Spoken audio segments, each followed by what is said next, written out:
Okay, so this lesson we're going to try to cover how to install cabinets to walls that have some bowing or some curving in them, and we need to adjust our cabinets so they fit evenly and flat against the wall. We're going to draw this out. So we'll start with a top view of the cabinet. So if we're going to scribe a cabinet, or if a kitchen cabinet, let's say for example, is being installed against a wall in your kitchen, and let's draw this way. This will be a top view. So this is your wall. Again, this is your cabinet. So your cabinet's going to come out like that. Okay, it's going to look like that, and this is going to be from front to back, 24 inches.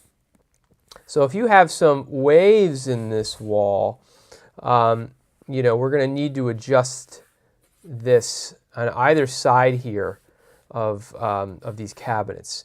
And we're going to adjust it by changing the length of these side pieces.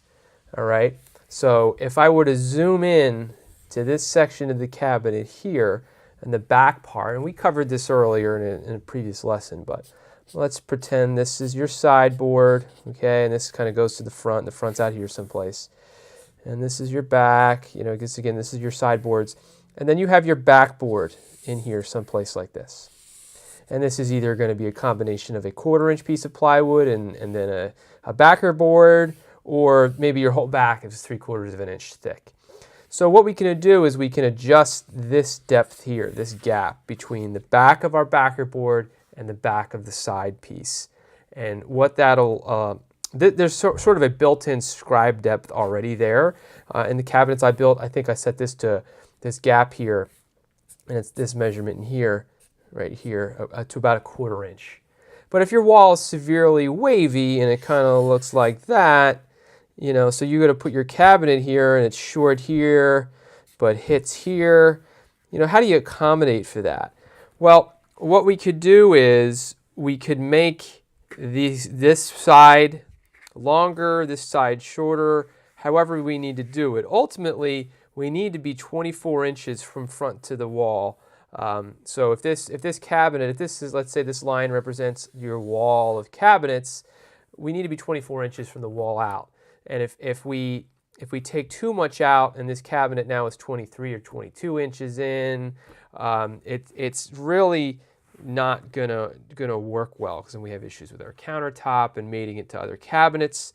So let me show you how we'll address this, and we'll address this on a side view. But this is what we're talking about, is addressing the lengths, or the widths really, of these two sideboards of your cabinet, and then using a simple tool to do that. So let's take a side view of the cabinet. So I'm going to draw a floor and a wall. Okay, I'll label this. This is the floor, and this is the wall. And usually we indicate that by something like that, right? And this is where we want to be, about 24 inches. Let's suppose this wall has a bit of a bow out like that. And it can go in, it can come out either way. So what we'd want to do is we want to measure, first we want to put a straight edge here against the floor and straight up. Okay, so we're going to put like a straight edge, either a level, we're going to rest it on the floor, we're going to push it against the wall, and we want to try to determine how wide this gap is. And it could be, let's say this is like the full height of the cabinet here. Let's say it comes in here, it comes out here, and it goes in here, or something like that. And you want to determine, how bad that is. Let's say it's like that. This is where your cabinet would normally hit. Well, what is the depth difference between where your cabinet would be and the wall? And we want to measure that gap. We want it, now again, if it's subtle, if it's small, if it's 1/4 inch, usually you don't have to worry about it, because we're going to be putting shims behind the cabinet or something. But if you have a good amount of movement, this is what we're going to do. So we're going to put a straight edge there before we build a cabinet. If you already have a cabinet built and you kind of push it there, and you can measure the distance between where the wall, that gap is, and the edge of the cabinet, you could do that. You can use a level. But either way, let's suppose that gap is 1 inch. 1 inch stinks. That's a lot.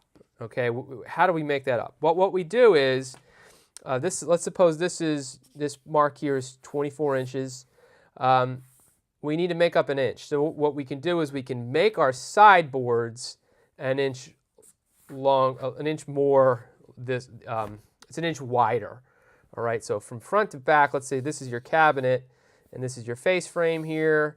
You know, instead of being 24 inches, this side piece is now 25 from here to here, or whatever this ends up being. But from this piece here, from the front to the back of the cabinet, it's now 25 inches. All right, so now we've added in an extra inch. And the backboard, so again, we've added it. Let me pull this open here.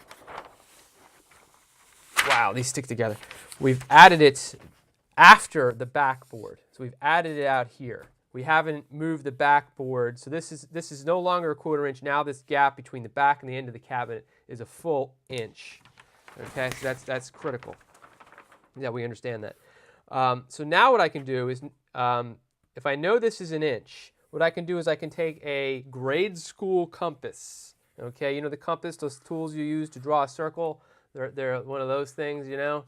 And I have one around here someplace, but it's basically a V. In one end there's a pencil, and the other end there's a sharp tip. What we want to do is we want to set the gap between the pencil and the tip to whatever this is.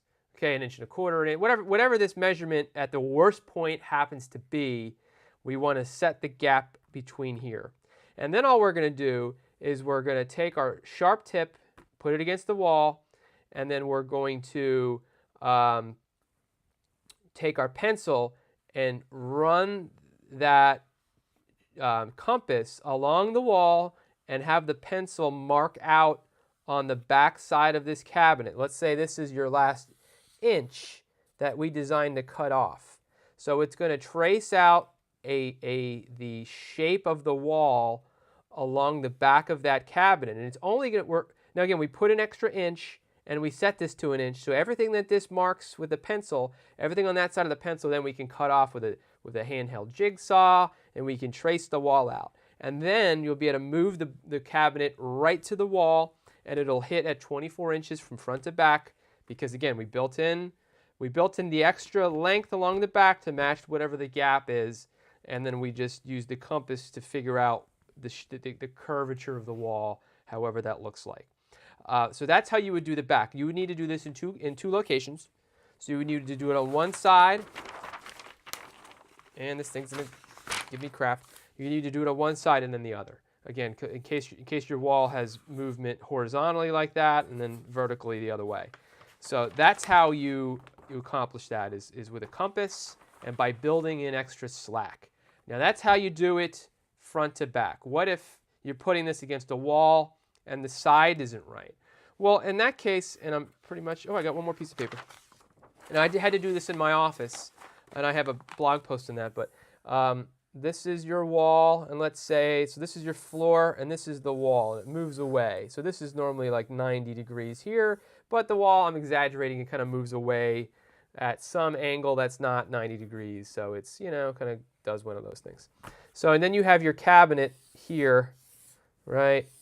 And this is the front of the cabinet. Let's say this is your drawer. These are your doors, okay? Right, so what do you do here? Well, in this case, you have a style board here. Okay, you have a style board here, and these, let's say these are all, normally 2 inches. These are like 2 inches wide. So again, you'd put a straight edge here. You'd measure what your distance is at the widest point where your cabinet will hit it, and then you add that extra width to the side that's going to make contact with the wall. Okay, so let me pull this down. So in this case, let's suppose this is 3/4 of an inch. So this would normally be 2 inches here, and this is your toe kick, let's say. You would need to make this piece wider. You would need to make it 2 3/4 inch. And then again, you take your compass, set it to the extra width you need, 3/4 of an inch, and then you trace the wall down.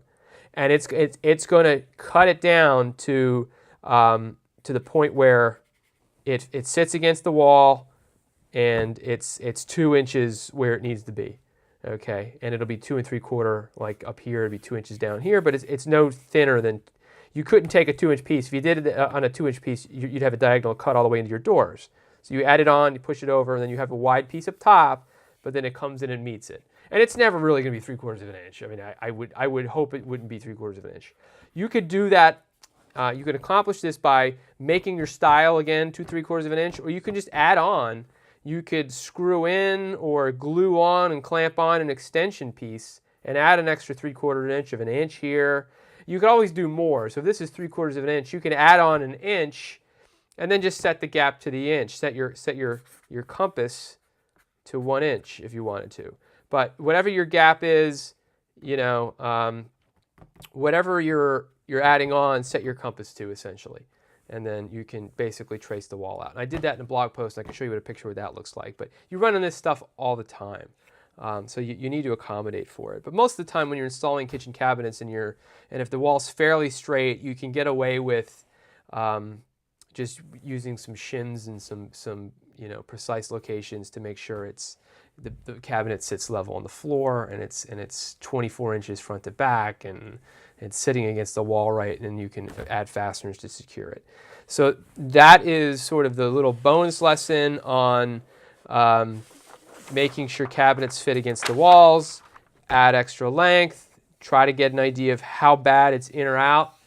And if it's in, it's pretty much the same thing. If it comes out, then you would probably need to do let's suppose it comes out an inch, then what you would do is you would probably have to move this backer board back into the cabinet. But ideally you want to keep it where it's at.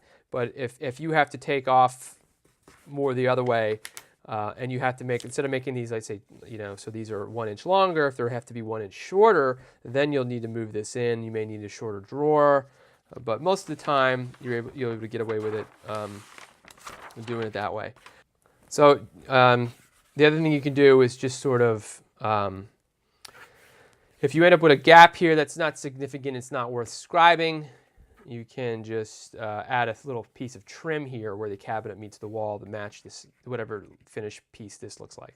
So if this is white painted, add a little piece of white trim, quarter round or shoe molding or something like that. That's fairly common. Finished carpenters will do to hide that gap. So that's that for this bonus lesson. If you have any questions about this, if you want this explained better, if you have ideas for other bonus lessons you'd like to see, just shoot me an email at john@ourhomefromscratch.com, and we'll see you in the next video.